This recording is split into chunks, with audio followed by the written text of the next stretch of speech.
ଜଗନ୍ନାଥ ସକାଳର good morning.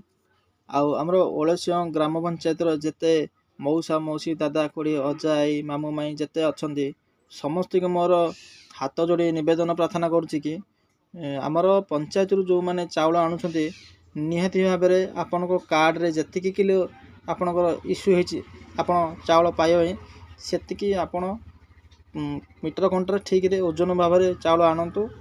କାହିଁକିନା ଆଜି ସକାଳେ ମୁଁ ନିଜେ ଯାଇଥିଲି ମୋର 20 କିଲୋ ଚାଉଳ ନିଜେ ଆଣିବା ପାଇଁ, କିନ୍ତୁ ମୋର 20 କିଲୋ କଣ୍ଟା ମାନେ କଣ୍ଟାରେ ଉଠିଲା 20 କିଲୋ, କିନ୍ତୁ ତାଙ୍କୁ ଆଣିକି ମୁଁ ବାହାର ଗୋଟେ ଦୋକାନରେ ରାସନ ଦୋକାନରେ ଓଜନ କଲେ ମୋର ଆସିଲା 19 କିଲୋ 995। ଆଉ 5 ଗ୍ରାମ ଚାଉଳ କୁଆଡ଼େ ଗଲା?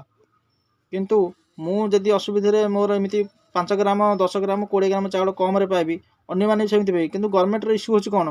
ହଁ ଇଏ ଲୋକ 20 କିଲୋ କି 25 କିଲୋ କି 35 କିଲୋ ଚାଉଳ ମାନେ ପାଉଛନ୍ତି ପରଫେକ୍ଟ।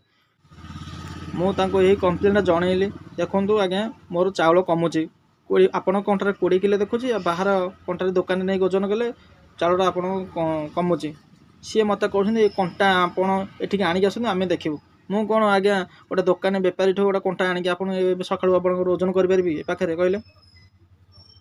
କିନ୍ତୁ ସମସ୍ତ ଗ୍ରାମବାସୀ ବୃନ୍ଦମାନଙ୍କୁ ମୋର ମାନେ ଅନୁରୋଧ କରୁଛି, ଚାଉଳ ପରଫେକ୍ଟ ଭାବରେ ସେଠି ଆଣିକି ଅଲଗା କଣ୍ଟାରେ ଆପଣ ଓଜନ କରନ୍ତୁ, ଦେଖିପାରିବେ ଆପଣ ଚାଉଳ କେତେ କିଲୋ ହେଉଛି। ଯଦି ଚାଉଳ ଆପଣଙ୍କର ଓଜନ କମ୍ ରହୁଛି ଯାଇକି ସାଙ୍ଗେ ସାଙ୍ଗେ କମ୍ପ୍ଲେନ୍ ଜଣାନ୍ତୁ। ଆଉ ଯେତିକି ଦୋକାନରେ ସବୁ କମ୍ପ୍ୟୁଟର କଣ୍ଟା ଲାଗିଛି ସେଗୁଡ଼ା ଆଜ୍ଞା ଗଭର୍ଣ୍ଣମେଣ୍ଟ କଣ୍ଟା ନୁହଁ, ସେମାନେ ମନା କରନ୍ତି। କିନ୍ତୁ ଆମର ପଞ୍ଚାୟତରେ ଯେଉଁଟା ଲାଗିଛି ସେଇଟା କିନ୍ତୁ ଗଭର୍ଣ୍ଣମେଣ୍ଟ କଣ୍ଟା। ଏଇଟା କେତେ ଦୂର ଆଜ୍ଞା ସତ୍ୟତା ଘଟଣା? ଏଇଟା ତାର କାର୍ଯ୍ୟାନୁଷ୍ଠାନ ନିହାତି ନେବା ଦରକାର। ଯଦି ଭିଡ଼ିଓଟି ଆପଣଙ୍କୁ ଭଲ ଲାଗିବ ନିହାତି ଭାବରେ ଆପଣ ସେୟାର କରିବେ ଏବଂ ଲାଇକ୍ କରିବେ। ରଖୁଛି।